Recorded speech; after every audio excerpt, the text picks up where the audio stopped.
嗨，大家好，我是坦平叔，今天是2025年4月12号，这一期咱们继续胡聊是胡指胡威，还有胡一进老师。我们先看看胡适相关新闻，大家都比较关心下一周胡适会怎么走。全球资本市场遭受关税风暴冲击，剧烈震荡，胡适同样未能幸免。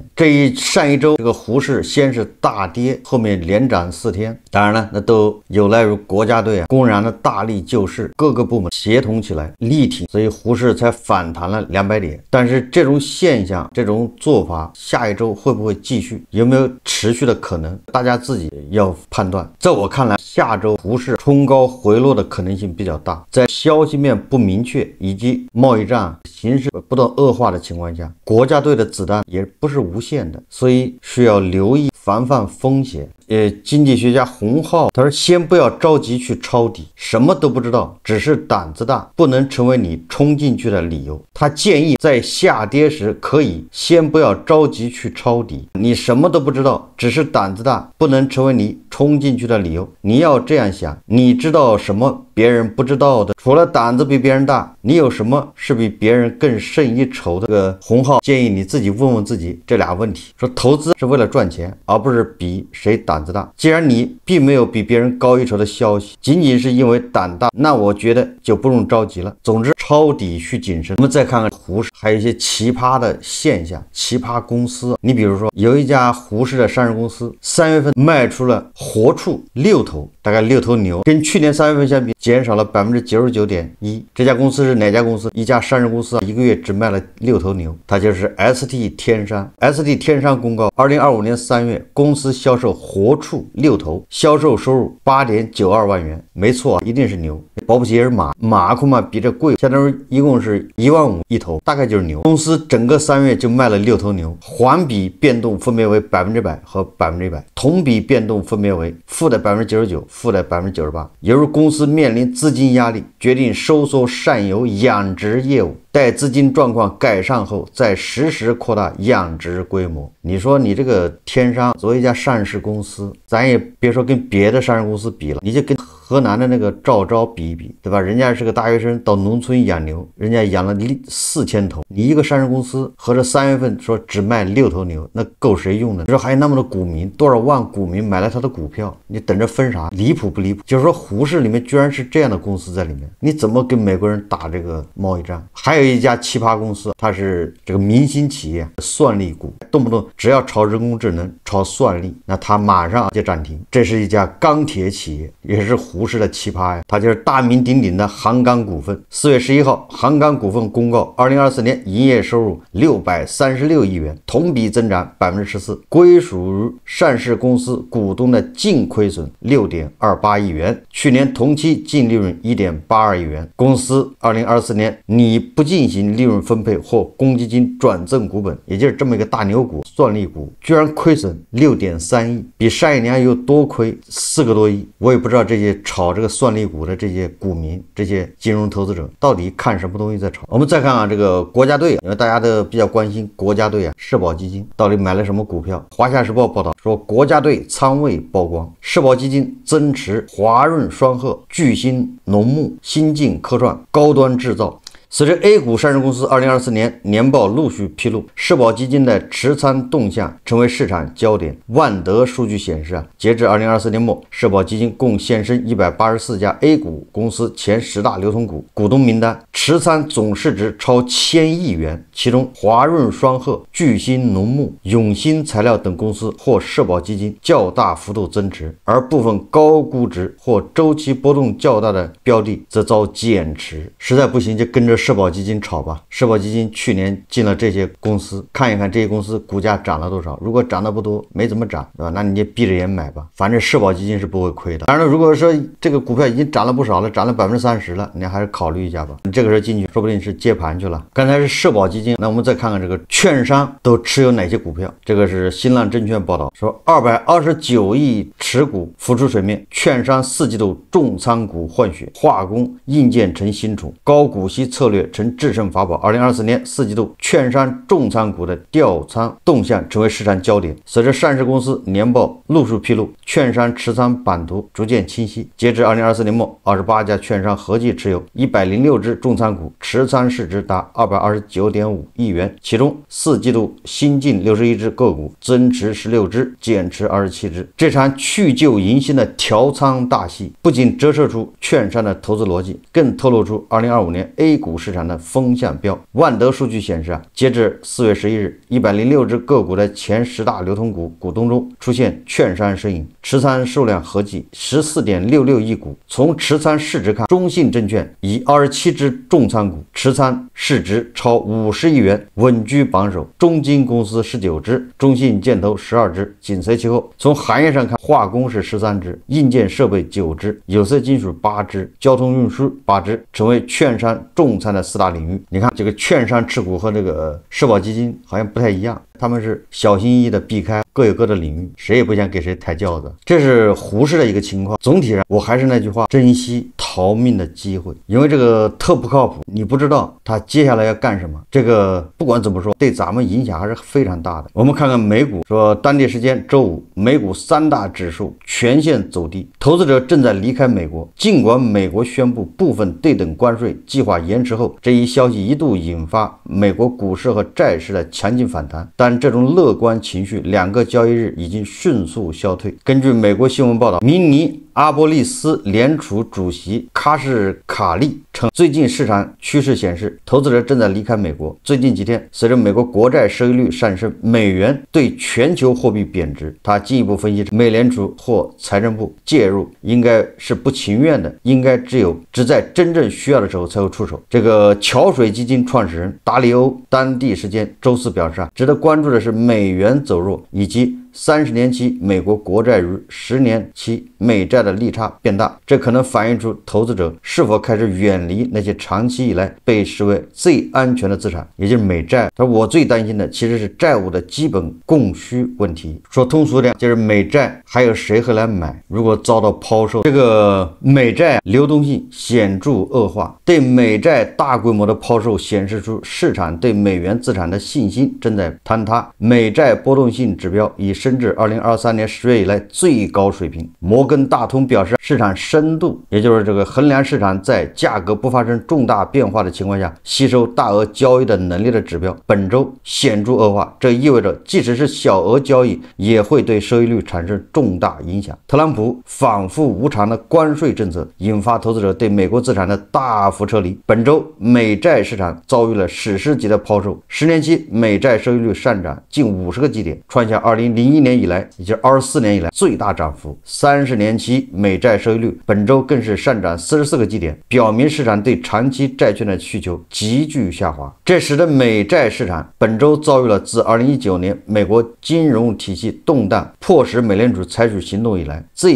严重的单周损失。由美国主要债券管理公司的交易主管向媒体透露，当前的市场深度比正常水平平均低 80%， 这在正常情况下是不可想象的，也就是美债的流动性显著恶化。这个时候，如果日本大国不约而同的在抛美债，你想想，这就是外界传言特朗普突然暂停90天的原因。当然了，美国股债汇三杀发生之后，美联储首次公开安抚市场。4月12号，波士顿联邦储备银行行长柯林斯表示，如果有必要，美联储已准备好动用工具来稳定金融市场。美联储表态以后，美股3大指数收盘大涨，道指涨600个点，纳指涨 2%， 美债收益率迅速回落。那么涉及到美元指数好像昨天跌破100点，美元指数跟咱们还有关系，因为跟人民币的汇率有直接关系。昨天这个美元对人民币的汇率也在下降，也就是人民币在升值，这个也属于正常现象。关于这个汇率，人民币的汇率怎么走，在目前贸易战的情况下，我们看一看经济学家向松作他的观点，人民币汇率会不会破8？大家看视频。可以讲是史无前例的关税战。那么中国的人民币汇率也出现了一定幅度的贬值，特别是这2天出现了比较快速的贬值。那么很多朋友现在开始担心了，人民币汇率会贬值到什么样的程度？那么我想今天简要的跟大家说一说这个很重要的事情。我先谈一谈我的结论。我的结论很明确，我仍然维持过去这一段时间对人民币汇率的判断。我觉得人民币汇率应该在 7.5 左右维持基本的稳定。尽管特朗普加征关税已经超出了人们的预期，今天他宣布已经把中国出口美国的商品的关税提高到 104%， 这已经远远超出了人们之前的预期，也超出了他以前自己的说法。他以前说对中国是加征 60% 的关税，现在已经提高到超过 100%， 这确实是所有人都没有想到。但尽管如此，为什么我还维持人民币汇率不会出现大幅度贬值的情况？当然有人说人民币汇率可能会贬值到8，那么我现在至少我在目前这个时点上，我仍然维持人民币汇率在 7.5 左右。这个理由是什么呢？这个理由我想有几条。第一条，关税战会让中国的出口今年面临巨大的压力。那么现在有很多机构在做这方面的预测，基本的预测今年中国的出口因为关税的加征会下降 10% 到 15%。 那当然要看看后面的情况如何演变，因为美国这个关税政策也随时都会在变化。但很显然中国的贸易顺差确实会大幅的缩减，贸易顺差是支持人民币汇率的一个主要力量，那这个自然会让人民币汇率承压。第二个更重要的原因其实是对经济的担忧，关税战让全球经济会陷入到非常困难的状态。现在包括国际货币基金组织在内的一些机构预测，今年全球经济可能会出现大幅衰退，那很显然这对中国经济也会形成巨大的拖累。往往经济疲弱的时候，汇率也会跟着承压。那么第三个当然还有一个因素，全球资产配置的因素。那么在这样的情况下，可能还会有一些投资者，有一些财富的拥有者，他们希望配置海外的资产。那么这三个因素共同构成了对人民币汇率的压力。那么对人民币汇率的支撑在哪里呢？我想对人民币汇率的支撑也有3个因素。那么第一个因素就是中国的外汇储备，我们的外汇储备仍然是非常强劲、非常庞大的，外汇储备仍然超过3万亿美元。所以呢，要维持人民币汇率的稳定，它是有工具和手段的。第二个，我想就是很多人说中国应该让人民币汇率大幅贬值来对冲关税的这个挑战，这个有一定的道理。但实际上呢，我们可以注意到，人民币汇率对美元的贬值，其实对于应对关税的挑战作用并没有大家想象的那么大。虽然汇率一定幅度的贬值是有所帮助，但是人民币汇率的大幅贬值，它有其他的一些负面的作用。所以我并不认为我们会让人民币汇率无限度的贬值，或者说大幅贬值来应对关税的加征。当然第3个因素呢，我们中国的资本账户仍然是有管理的一个资本账户，我们没有完全的自由兑换。所以我想在今天这样一个形势下，那么尤其是美国针对世界上几乎所有的国家都加征大幅关税，中国的企业目前对于海外的大规模投资可能会重新的考虑、重新的决策。那么这样资本账户、资本外流的压力，我觉得相对会放缓。同时呢，在这样的背景下，我们也许会加强对资本账户的管理。所以基于如上的这些理由，人民币汇率肯定会出现一定幅度的贬值，这是没有问题的。但是也不会出现现在有些朋友担心的巨幅的贬值。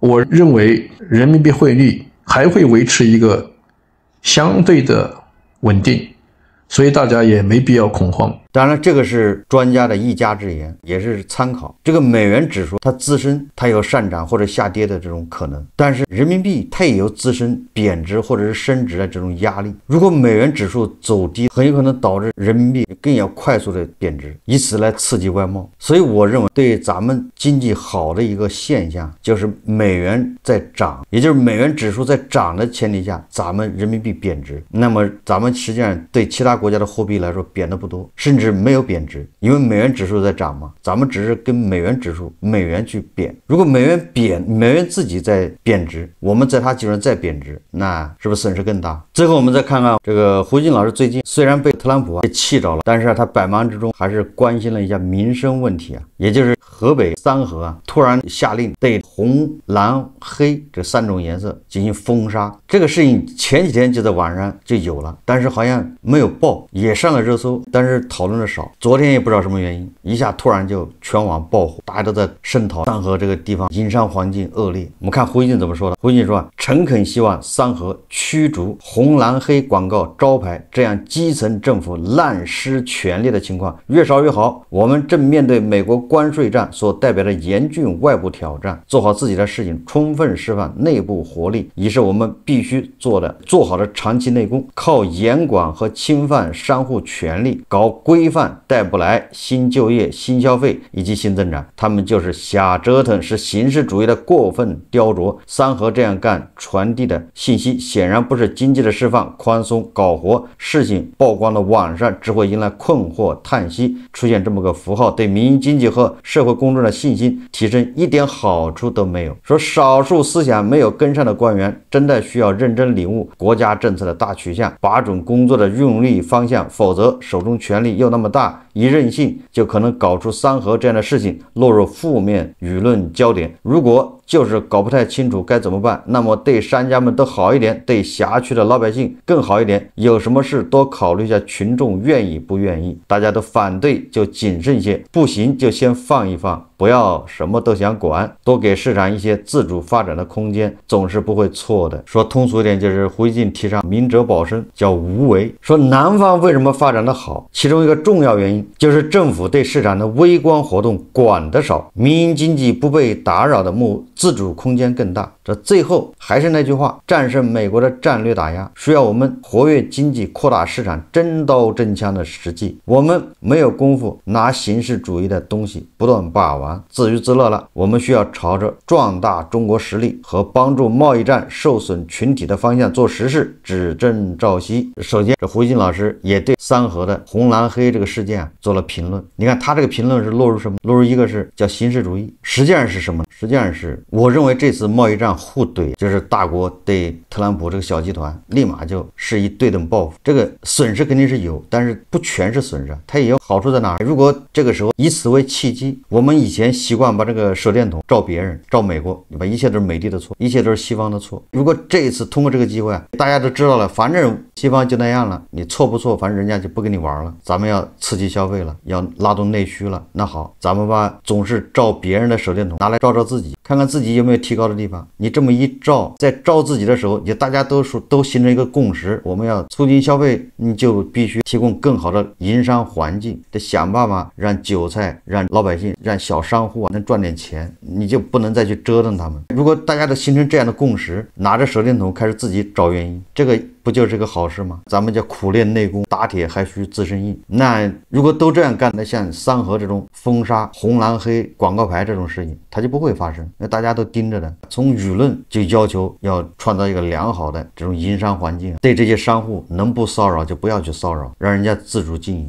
所以说这个也是个大的环境，如果能引起这样的重视，它不也是好事吗？咱们开始练内功。但是胡锡进老师把它归入形式主义啊，这个似乎现在不准确了，因为随着舆论的介入，随着大家都在讨论这个事情，似乎背后不是形式主义一刀切那么简单。当然最后具体什么原因，这个还有待有关部门调查完之后再说。我看有媒体报道，这个纪委已经介入了，现在网上传言也比较多，有人挖坟。2024年4月，有网友发布固安县牌匾颜色要求，遵循色浅、淡雅、明快、协调的原则，如招牌底色可选用浅咖色、浅灰色、玫瑰金、象牙白等。而这个搜狐新闻官微发布说，三河对牌匾颜色要求是可选用浅咖色、浅灰色、玫瑰金、象牙白。你看，那言下之意就是三河这个要求那是从固安县学过来的，或者带过来的。固安县去年就这么要求了，网上又有人说三河的领导从固安调过来的。那这样似乎就印证了一个说法，什么这种颜色不要红色，蓝色、黑色，恐怕是这个地方领导的个人喜好。那要这么说，问题就大了。因为你个人喜好就可以让商户是不准用红色的、蓝色的、黑色的。这个河北三河整改牌匾1820块，什么意思啊？一块1万块，那1800多万；一块是5000块，那也得900多万，将近1000万的这个广告牌匾浪费。现在